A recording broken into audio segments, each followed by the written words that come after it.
Superman La Atracción de Acero is the massive B&M Floorless coaster at Parque Warner Madrid. This coaster features a familiar series of 7 inversions, but it also features a series of airtime moments to differentiate itself from the other Floorless coasters. Does the height and layout make this a top Floorless? Find out in this review of Superman. Warner Bros. Parque Madrid opened back in 2002. During this time, the park was operated by Six Flags, so unsurprisingly, the park's premier coaster was Superman La Atracción de Acero, or in English, Superman Ride of Steel.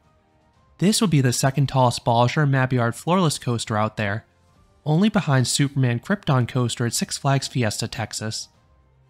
This ride's placement is a bit unique. The coaster's large lift hill looms over the park. However, very little of the layout can be seen within the amusement park. The L-shaped layout runs along the back edge of the park. The best views of the attraction are either from a hiking trail outside the park's boundaries, or from the adjacent Parque Warner Beach water park. This ride is a familiar color palette to the other Superman coasters. There is red track, yellow rails, and blue supports. While I love this scheme, Superman is in dire need of a repaint. I have no clue if this has ever been touched since opening. The colors have faded significantly in the Spanish sunshine. Even the murals and paintings in the station have dulled over time.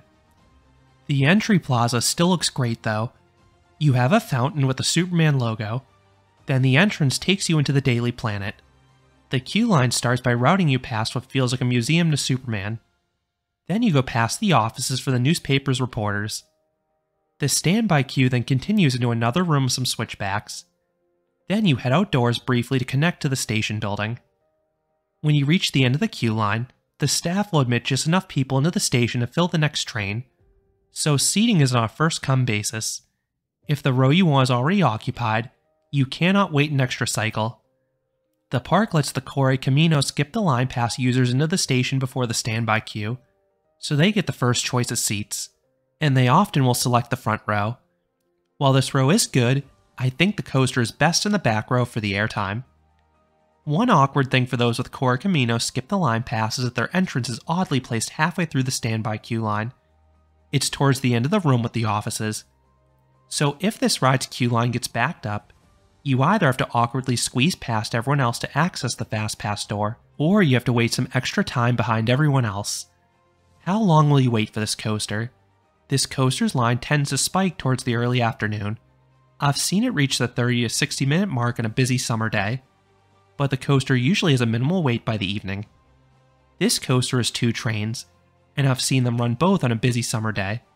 Each train is 8 rows of 4, so the ride can seat a maximum of 32 riders per cycle. This gives the ride a high theoretical capacity like many floorless coasters. However, this isn't always the swiftest loader. The biggest issue seems to be staffing. The employee admitting guests into the station also needs to check restraints, so when the next train arrives in the station, the queue gates are usually not yet filled. This causes a delay in loading. The way to fix this is to either have a dedicated employee specifically to manage guests going into the station, or they can allow more people in the station and give them free choice of seating. I'd prefer the latter myself. The restraints are the same as the other B&M floorless coasters. You have over-the-shoulder harnesses with external seatbelts. The restraints are hard, but I have no issue with them because of how this ride tracks. Superman does not have any headbanging. However, this coaster has a very noticeable rattle to it. Even after multiple re-rides though, the latter thankfully didn't cause me a headache. I'd say it's similar to Fiesta's Superman in this regard. So if it's a non-issue for you there, it probably won't bother you here either. Just keep that in mind if you are sensitive to a rattle. I have ridden Superman in 2 separate visits. I first rode it in 2019, and I recently rode it in 2023. If you saw my floorless coaster ranking video from a few years ago, that reflects my 2019 rides, and you'll know I had Superman towards the middle of the list. I simply did not find the coaster all that forceful, but my experience seemed to contrast with others. Most people lauded this ride's intensity and had it as a top floorless coaster. Well, I am pleased to say I got the excellent rides everyone else described in my recent visit, so I'm not sure what happened in 2019. Once dispatched, you turn 180 degrees towards the lift hill, but instead of a flat turn, you dip down and up. This is similar to what some other floorless coasters do, like Great Adventures Medusa. You then climb the 164-foot or 50-meter tall lift hill. You face away from the park, but if you're on an edge seat and look behind you, you can get a nice aerial view of the park.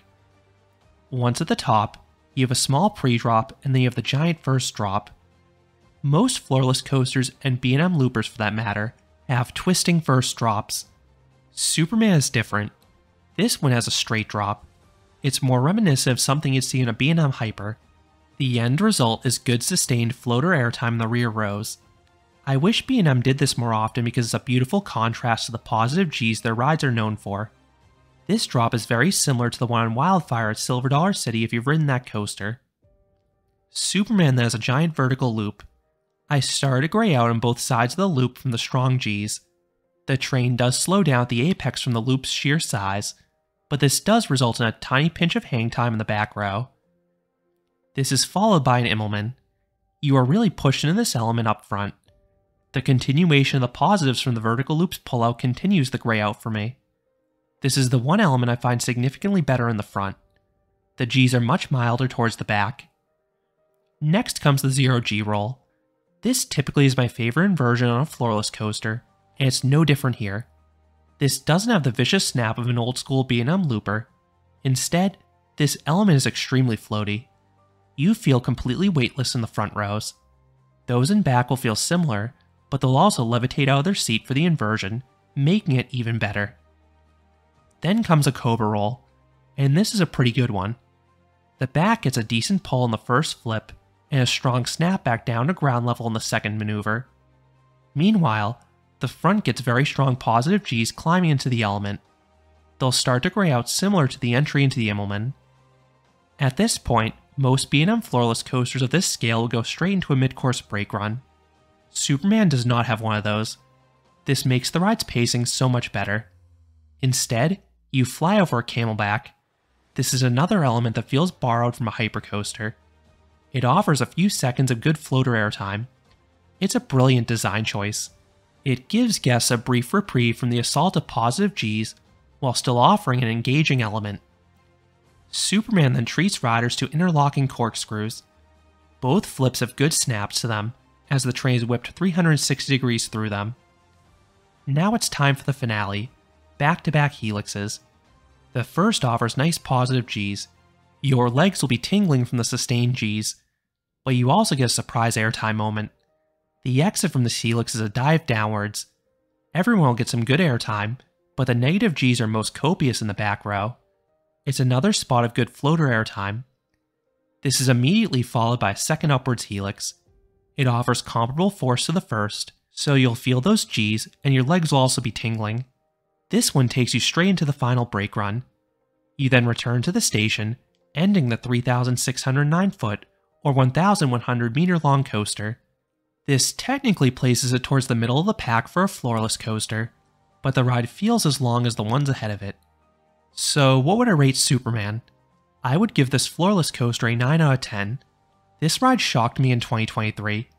I was optimistic I would get the forceful ride everyone else described, and I'm pleased to say I got that.